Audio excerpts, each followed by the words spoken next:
Alright, so back with another episode. I started off this workout with my L-sit to handstand practice. This is a movement that I unlocked quite some time ago, but I would have to say I haven't mastered it.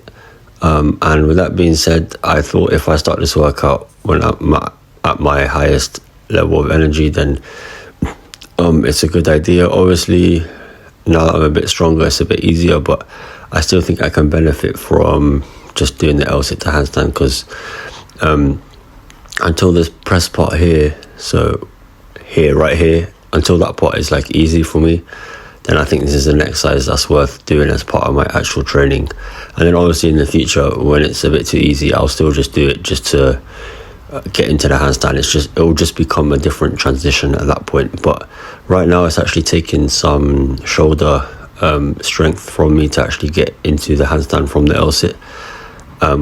So yeah, I'm still doing it as part of my training, and then I'm just adding handstand holds after, trying to eventually get into a tuck planche from the handstand, to be honest. So yeah, I didn't really struggle actually getting into the handstand. As you can see here, this wasn't really a major struggle, but it's just trying to find the balance in the handstand after you press into it, rather than kicking up into it, because pressing into it, your upper back is already in tension, or it's already active. So yeah, it's a bit different compared to kicking up into it. So here we go again, L-sit to handstand.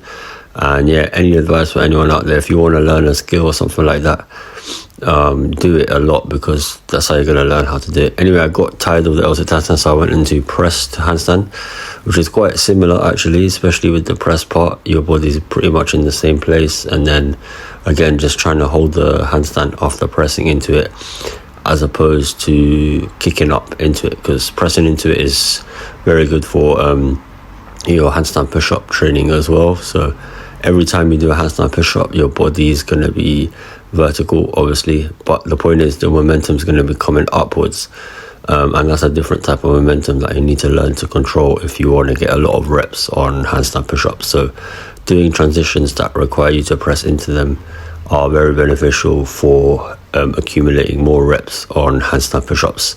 So that's just a note. So if you kick up, you're always going to be fighting the forward momentum, but then as you become more advanced, you want to actually learn how to fight the upwards momentum, which you'll see here as I push up, so that I don't fall forward or back. I need to learn to control my body going up that way. So that's just a quick tip. And then I think he actually did the handstand push-up as well, which I didn't intend to do, but I guess I just got bored of holding the handstand, so I just tried to do the push. So yeah, eventually I want to be able to do up to 5 reps of that and not think much of it. So still got some training to do to get there, but press the handstand is looking good. My legs are straight, so that's good.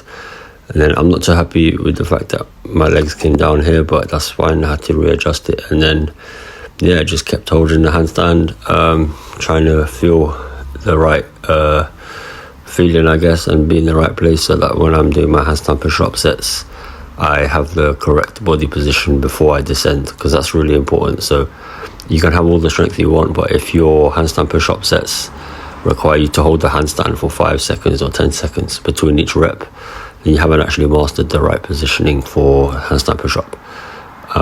You want to basically do handstand push-ups quickly, so you can build power. You can always do slow negatives, but the push-up should be quick, and you shouldn't take long to get back down, because you'll start to fatigue, and as you fatigue, you'll lose your balance. So that's the thing with handstand push-ups. So once you lose your balance, you can't do any more reps. So it's very important to learn and really master the handstand itself before you start doing handstand push-ups. Even if you have the strength to do them, it's still worth doing handstands, because you're going to build up your tendons, your shoulders, and you can get a good workout in no matter what, just with handstands alone. So don't neglect them once you get strong enough to do handstand push-ups. And then I just tried out the same kind of thing, but on the higher bars. So I'm lowering down and then letting my feet float up. And then for me, even holding this position here for 10 seconds ish is quite tough, so I just thought let me do that instead. It's a very deep hold, and as you see, my head is way past my hands. But yeah, it's beneficial to do isometrics as well. So I'm not working on actually pushing, I'm actually working on holding it and using my core, tensing my body, which is going to help me to eventually be able to do handstand push-ups up here as well. So I'm just focused on trying to see if I can slowly pulse my entire body up and down and seeing if I can hold my balance and retain my control. I wasn't too happy with that hold, so then I just kind of went straight into a set of dips to make up for it or to compensate for it. So pretty much that was just a couple sets since I'd done all those other sets before that, so I didn't spend too much time here. And then that was a lot of push, so here I done a bit of pull with the pull-up obviously. So pull-ups.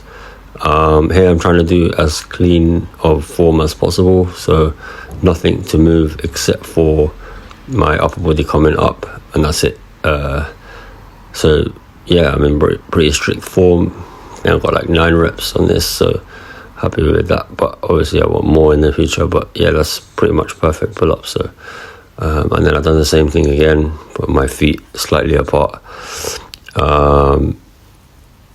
Trying to get the full hang at the bottom and then pull all the way up at the top so that I can get that maximum back contraction and back gains. And that's it for this episode, the first episode in a while. Subscribe if you enjoyed.